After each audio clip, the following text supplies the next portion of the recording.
If you need a cup of coffee in the morning to get you going or just love enjoying it, consider drinking it plain. Consuming plain black coffee will not lead to weight gain because it contains virtually no calories, states Rasmussen. Although the flavor of black coffee may take some getting used to, one cup without any sugar, cream, or syrups only contains 2 calories, per the USDA.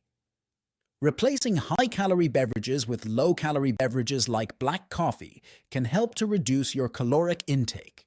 Not only is plain coffee low in calories, but it also contains beneficial compounds.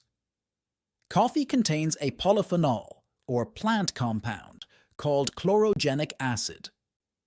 Chlorogenic acid stimulates the release of insulin and helps reduce blood sugar spikes after meals.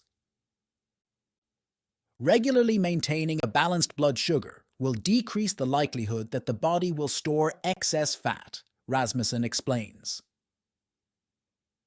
In addition to chlorogenic acid, coffee also contains the compound trigonelline, which has been shown to have anti-obesity benefits, per a 2019 study published in Nutrients. Therefore, these compounds may aid in weight reduction and lower visceral fat mass. However, more research is needed on these benefits. If you are a coffee lover and want to lose weight, check Coffee Slimmer Pro, link in profile bio or description box.